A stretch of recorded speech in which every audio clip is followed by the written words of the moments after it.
बाद दफ़ा पेशेंट आते हैं साइकोलॉजिस्ट के पास और साइकोलॉजिस्ट के साथ जो है वो अपने सेशन को ऑर्गेनाइज करना चाहते हैं और कुछ जो है सिम्टम्स को कुछ इस तरह रिप्रेजेंट करते हैं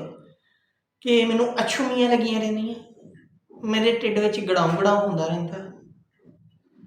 मैनू जिहड़ा वा जनाब कदी मैं इधर डिगदा कदी मैं उधर डिगदा, मैनू नहीं समझ आती। ठीक है, मैं कदी सज्जे जाना कदी खब्बे जाना, मैं चलदा वां ते मैनू समझ नहीं आती, मेरी दुनिया गोल गोल घूमना शुरू हो जाती, मैं जिथे हथ लाना मेरा जिसम दुखदा, मैनू कोई चीज़ां याद नहीं रहिंदियां, मैनू भुख नहीं लगती, नींद नहीं आती। तो आज जाके अगर साइकोलॉजिस्ट जो है वो प्रूव करने की कोशिश करता है तो जो है उसे ये सुनने को मिलता है, नहीं नहीं मसला कोई नहीं, बस भुख नहीं लगती, बस अछूमियां रहंदियां, ढिड च गड़ाऊं गड़ाऊं होंदी रहिंदी, नहीं नहीं होर कोई खास मसला नहीं है, बस यही मसला, बस डॉक्टर साहब तुसीं मेरा ये इलाज कर दो, होर मैनू कोई मसला नहीं, ना कोई परेशानी है, ना बाहरों कोई परेशानी है,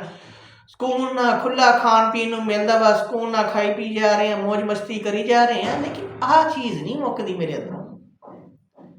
आ जिहड़ियां अछूमियां है ना, I don't know what do you mean of अछूमियां। ठीक है, हमने अछूमियां पढ़ा ही नहीं है बुक्स के अंदर। इसके अलावा जो है ये जो पेट में गुड़गुड़ होती रहती है या अक्सर कंप्लेन करते हैं मेरे ढिड च गड़ाऊं गड़ाऊं होती रहती है, what do you mean of गड़ाऊं गड़ाऊं, हमने नहीं पढ़ा।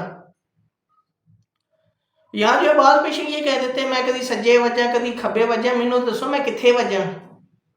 व्हाट डू यू मीन, हमें नहीं पता ये क्या है। ये चीज़ें जो है तब समझ आती हैं जब जो है हम कल्चरल वैल्यूज़ को अंडरस्टैंड करते हैं। हम पढ़ते हैं इंग्लिश में, ज़ुबान हमारी उर्दू है और जो है हम जिस कल्चर में रहते हैं वहाँ एक से ज़्यादा कल्चर के लोग रह रहे होते हैं। तो एक साइकोलॉजिस्ट को चाहिए जो है वो डिफरेंट कल्चर की लैंग्वेज को अंडरस्टैंड करे ताकि वो पेशेंट की ज़ुबान को समझ सके, पेशेंट की सिम्टम्स को समझ सके और उनको प्रूव करने की कोशिश कर सके और जो है चीज़ें बेहतर करके जो है मैनेजमेंट प्लान को ऑर्गेनाइज कर सके।